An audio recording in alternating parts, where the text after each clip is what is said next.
ચાલો આજે એક એવી દિવ્ય વાત કરીએ જે ગુરુ ગીતા તરીકે ઓળખાય છે. આ કોઈ સામાન્ય ગ્રંથ નથી હો, આ તો ખુદ દેવો વચ્ચે થયેલો એક સંવાદ છે, જ્ઞાન અને મુક્તિના માર્ગ વિશે.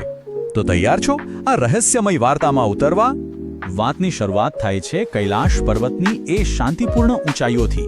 જરા કલ્પના તો કરો, એવી જગ્યા જ્યાં સિદ્ધો અને ગંધર્વો રહે છે.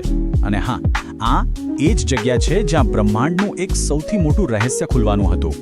હવે ત્યાં દેવી પાર્વતી એક એવી વસ્તુ જુએ છે જે જોઈને એમને નવાઈ લાગે છે. શું જુએ છે? એમના પતિ ભગવાન શિવ. અરે એ જ શિવ જેમને આખું બ્રહ્માંડ નમે છે, એ પોતે કોઈકની સામે એકદમ આદરથી ઝૂકી રહ્યા હતા. હવે આ જોઈને પાર્વતીના મનમાં એક સવાલ તો ઉઠે જ ને કે ભાઈ, આ બ્રહ્માંડના સ્વામી કોને નમન કરી રહ્યા છે? એવું તો કોણ છે જે ભગવાન શિવ કરતાં પણ મોટું હોય? અને બસ આ જ જિજ્ઞાસા, આ જ સવાલ ગુરુ ગીતાનો પાયો બને છે. તો પાર્વતીજીથી રહેવાયો ને, એ સીધા જ ભગવાન શિવ પાસે પહોંચી ગયા. એમને ખાલી એ નહોતું જાણવું કે શિવ કોને નમન કરી રહ્યા છે, પણ એમને તો એની પાછળનું ઊંડું આધ્યાત્મિક રહસ્ય જાણવું હતું. એમણે પૂછ્યું, સ્વામી, કોઈ જીવ મુક્તિ કેવી રીતે મેળવી શકે? પરમ સત્ય સાથે એક કેવી રીતે થઈ શકે? જુઓ, આ સવાલ ખાલી પાર્વતીજીનો નથી, આ તો દરેક મનુષ્યનો સવાલ છે જે મુક્તિ અને શાંતિની શોધમાં છે. ભગવાન શિવ પાર્વતીજીની આ નિષ્ઠા અને એમના સવાલની ગંભીરતા જોઈને ખુશ થયા, અને એમણે જે જવાબ આપ્યો એ જ કહેવાયો ગુરુ ગીતા. અને સાંભળજો, આ ખાલી એક જવાબ નથી, આ તો એક આખું ગાઈડન્સ છે, એક સંપૂર્ણ માર્ગદર્શન. આ આખો સંવાદ જે સ્કંદ પુરાણમાંથી લેવાયો છે, એ ગુરુ તત્વ પર ફોકસ કરે છે. હવે ગુરુ તત્વ એટલે શું? સિમ્પલ ભાષામાં કહીએ તો ગુરુનો સિદ્ધાંત અથવા એ દિવ્ય શક્તિ જે અજ્ઞાનને હટાવે છે. અને આ ગ્રંથ એ જ સમજાવે છે કે મુક્તિના રસ્તા પર આ તત્વ કેમ આટલું જરૂરી છે. તો પછી આ ગુરુ શબ્દનો મતલબ શું થાય? એ શું ખાલી એક ટીચર છે? ના, એનાથી ઘણું વધારે છે. ચાલો આ શબ્દને જરા ઊંડાણથી સમજીએ. ખબર છે, ગુરુ શબ્દમાં જ એનો અર્થ છુપાયેલો છે. સંસ્કૃતમાં ગુ એટલે અંધારું, એટલે કે અજ્ઞાન, અને રૂ એટલે એને દૂર કરનાર. તો ગુરુ કોણ થયા? જે અજ્ઞાનના અંધારાને હટાવીને જ્ઞાનનો પ્રકાશ ફેલાવે. હવે ગુરુ ગીતામાં ગુરુને ખાલી એક ગાઈડ નથી કહ્યા, એમને તો એક સુપ્રીમ પાવર, એક સર્વોચ્ચ શક્તિ તરીકે બતાવ્યા છે. એમનું મહત્વ એટલું બધું છે કે એમને દેવોથી પણ ઉપર ગણવામાં આવ્યા છે. આ ગ્રંથમાં સાફ સાફ લખ્યું છે કે ગુરુ કોઈ સામાન્ય વ્યક્તિ નથી. ગુરુ જ બ્રહ્મા છે, સર્જનહાર.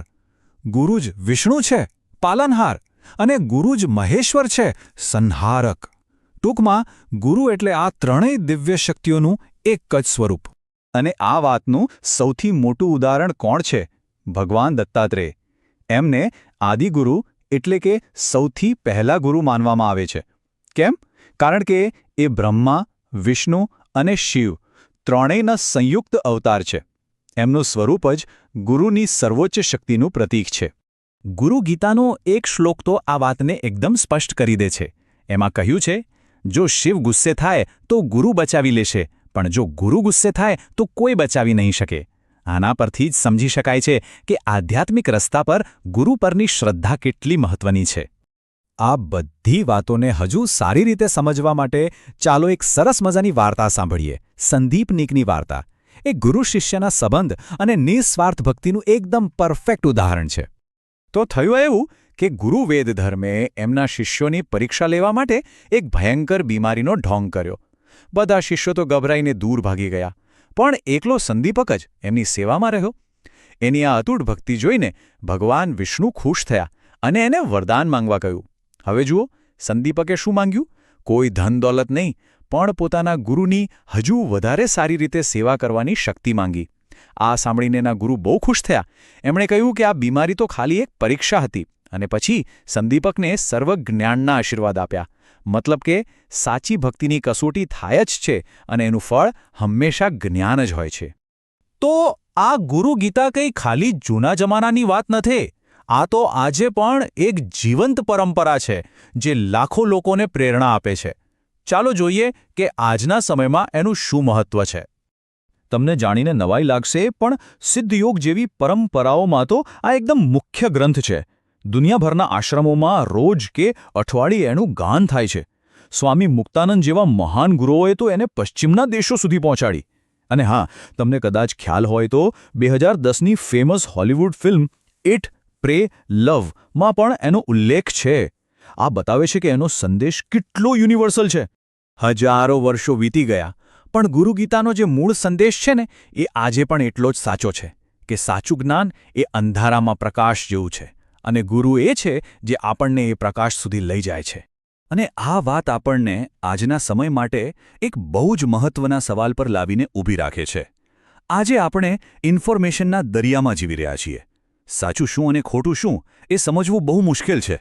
તો આવા સમયમાં એક સાચા અંધકારને દૂર કરનાર, એટલે કે એક સાચા ગુરુની ભૂમિકા શું હોઈ શકે? આ સવાલ સાથે હું તમને છોડી જાઉં છું વિચારવા માટે.